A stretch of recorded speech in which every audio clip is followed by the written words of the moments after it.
ఈరోజు ఎన్నికలు సమీపించాయి, కోడ్ వచ్చేసింది. సో జగన్మోహన్ రెడ్డి గారు 27వ తేదీ ఇడుపులపాయలో రాజశేఖర్ రెడ్డి గారికి నివాళులు అర్పించి ఆయన ఆశీస్సులతో మరి బస్సు యాత్ర స్టార్ట్ చేయబోతున్నారు. సో ప్రతి నియోజకవర్గంలో కూడా మేమంతా సిద్ధం, మా నియోజకవర్గం సిద్ధం అంటూ లీడర్సు, క్యాండిడేట్సు, ప్రజలు సిద్ధంగా ఉన్నారు. సో తిరుపతి వచ్చే లోపల మరి అందరూ కూడా సిద్ధంగా ఉండటానికి ఈరోజు మీటింగ్ పెట్టుకోవడం జరిగింది. చిత్తూరు ఆరు పూలతలపట్లో ఒక మీటింగు, అలాగే కాళహస్త్రి ఆరు నాయుడుపేటలో ఒక మీటింగు ఈ జిల్లాకి, పాత జిల్లాకి సంబంధించి అని చెప్పడం జరిగింది. సో మా కాన్ఫరెన్స్లో అందరూ అప్పుడే రెడీగా ఉన్నారు.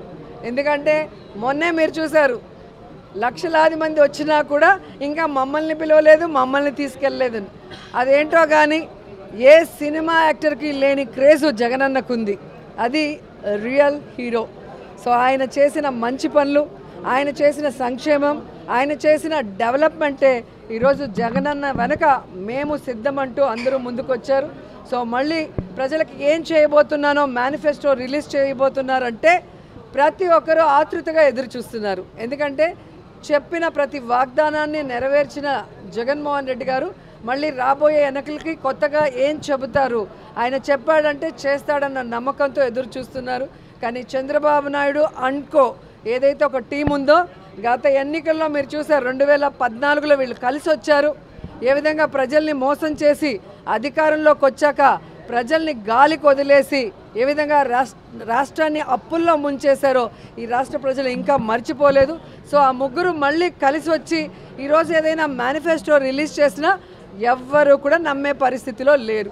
ఎందుకంటే ఇదే తిరుపతిలో వెంకన్న సాక్షిగా ప్రత్యేక హోదా ఇస్తామన్నారు, వెంకన్న సాక్షిగా బాబు వస్తే జాబ్ వస్తుందన్నారు, వెంకన్న సాక్షిగా ఎన్నో చెప్పారు. ఆ వెంకన్నకే ఈరోజు శటగోపం పెట్టాలన్న ప్రయత్నం చేస్తున్న వీళ్ళకి ఖచ్చితంగా వెంకన్న బుద్ధి చెప్తారు అని కూడా ఈ సందర్భంగా తెలియజేసుకుంటున్నా. ఎప్పుడైతే తెలుగుదేశం పార్టీ, జనసేన వాళ్ళ అభ్యర్థుల ఫస్ట్ లిస్ట్ రిలీజ్ చేశారో ఆ రోజే రాష్ట్రమంతా మీరు చూశారు వైఎస్ఆర్సీపీ సంబరాలు చేసుకుంది. అంత ఏమంటారో అంత పేలవంగా ఒక candidate list Telugu Desam, Janasena release చేయడం జరిగింది. మొన్న ఈ ముగ్గురు కూటమి ఏదైతే ఉందో, బీజేపీ, తెలుగుదేశం, పవన్ కళ్యాణ్ మీటింగ్ జరిగిందో దాంతో అందరికీ అర్థమైపోయింది 175కి 175 వైఎస్ఆర్ కాంగ్రెస్ పార్టీ రాబోతుంది, మళ్ళీ జగనన్నే ముఖ్యమంత్రి కాబోతున్నారని. ఎందుకంటే ఈరోజు ఈ మీటింగ్కి బీజేపీ వాళ్ళు, జనసేన వాళ్ళు అందరూ కూడా బాయ్కాట్ చేశారు.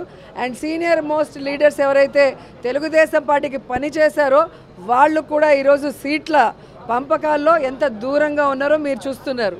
అంటే వేరే వాళ్ళు సీట్ ఏదైనా మారిస్తే దాన్ని ఎంత పెద్ద తప్పుగా చూపించిన చంద్రబాబు నాయుడు ఈరోజు ఏం సమాధానం చెప్తాడు? ఎన్నో సంవత్సరాలుగా తెలుగుదేశం పార్టీ జెండాను మోసిన వాడికి ఈరోజు సీట్ లేదు. ఎలాంటి వాళ్ళకి సీట్లు ఇచ్చారో మీరు చూస్తున్నారు. ఇక జనసేన గురించి అయితే చెప్పాల్సిన అవసరమే లేదు. 24 సీట్లు అన్నాడు, గాయత్రి మంత్రం అన్నాడు, అశోక చక్రంలో ఊచలు అన్నాడు. ఇప్పుడు 21కి ఇంకా త్రివిక్రమరావు డైలాగ్ రాసిచ్చినట్లేడు, అది చెప్పట్లేదు.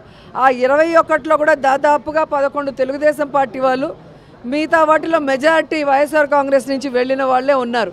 అంటే స్పష్టంగా పవన్ కళ్యాణ్ వెనక ఒక నాయకుడు కూడా లేడు అనేది ఇక్కడ అర్థమవుతుంది. అక్కడ మిగిలిపోయిన చెత్త, ఇక్కడ మిగిలిపోయిన చెత్తని ఏరుకొని క్యాండిడేట్లని అనౌన్స్ చేసుకునే దౌర్భాగ్య పరిస్థితికి రావటం అనేది మనం గమనించాలి.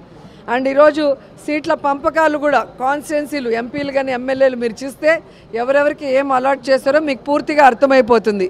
చంద్రబాబు నాయుడు బీజేపీని, జనసేనను మోసం చెయ్యాలి అన్న ఆలోచనతో సీట్ల పంపకాలు ఎలా చేశాడు, ఆ సీట్లలో కూడా తన అభ్యర్థుల్ని ఎలా పంపించి పెట్టుకున్నాడో చూశారు. కాబట్టి ఒకరికి ఒకరు పడక మొత్తం ఆ కూటమి అంతా జీరో అవుతుంది. మళ్ళా గుడ్డగాలి చివరి పైన వేస్తే మనం తుడుచుకుంటా కూర్చోవాలా? అదే తప్పు అంటున్నా. ఎవరికి న్యాయం జరగల వీళ్ళ. ఏ నలుగురు పేటీఎం బ్యాచ్, ఆ సుబ్బారెడ్డో, విజయసాయి రెడ్డో, లేకపోతే సజ్జలో, లేకపోతే పెద్దిరెడ్డి, ఇక్కడ ఉండే రాష్ట్రంలో ఉండే రెడ్డిస్కి ఎవరికి న్యాయం జరగలేదు. ఏ ప్రాంతానికి జరగలేదు. లేదంటే రాష్ట్రంలో ఉండే క్రిస్టియన్స్కి ఏం జరగలేదు, ముస్లింలు కొరిగిందేమీ లేదు. అదే మాదిరిగా షెడ్యూల్ కులాలైన మాలాస్ ఆర్ మాదిగాస్ ఏం న్యాయం చేశారు చెప్పండి మీరు? సప్లాన్ ఉంటే సప్లాన్ ఇచ్చారా మీరు? అందరికీ ఇచ్చినట్టు 10 రూపాయలు ఖర్చు పెట్టారు తప్ప, అదే స్కీములు తప్ప ప్రత్యేకంగా రాజ్యాంగంలో వాళ్ళకు ఉండే ప్రొవిజన్ సప్లాన్ ఉంటే ఆ సప్లాన్ ప్రకారం నిధులు పెట్టాల్సి వస్తే 1 రూపాయి పెట్టారో మీరు చెప్పండి. ఓచకోత చేశారు, మనుషులను చంపారు.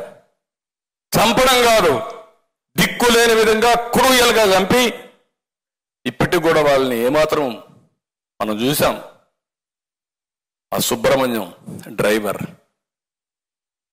ఆ ఎమ్మెల్సీ డోర్ డెలివరీ పంపిస్తాడు డెడ్ బాడీ. అబ్దుల్ సలాం, 4 కుటుంబ సభ్యులు విధి లేని పరిస్థితుల్లో బ్రతకలేక బలవంతపు ఆత్మహత్యలు చేసుకున్నారు.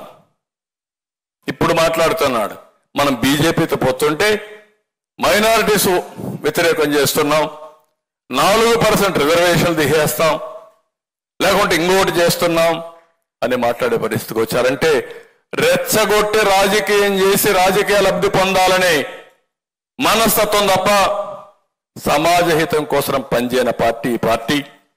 నేను అందుకనే మిమ్మల్ని అందరినీ ఒకటే కోరుతున్నా, ఈరోజు ఒక్క స్కాండల్ కాదు, ఒక్క స్కామ్ కాదు, మీరు ఏది చూసినా ఏ స్కీమ్ చూసినా ఆ స్కీమ్ ఒక స్కామ్ ఉంటుంది, దానికోసం డిజైన్ చేశారు. అందుకే మీ అందరిపైన ఒక గురుతరమైన బాధ్యత ఉంది. మిగిలిన విషయాలు కూడా మనం మహాడుకోవాలి, ప్రెస్ను పంపించేస్తాం. నేను ఒకటే మిమ్మల్ని కోరుతున్నా, రాష్ట్ర ప్రజలందరికీ విజ్ఞప్తి చేస్తున్నా, ఎన్డీఏ జాతీయ స్థాయిలో 100% గవర్నమెంట్ ఫామ్ చేస్తా ఉంది. వాళ్ళు ఒక లక్ష్యం పెట్టుకున్నారు, 400+ ఎన్డీఏ లక్ష్యం. రాష్ట్రంలో ఎన్డీఏ 160+ రావాలి.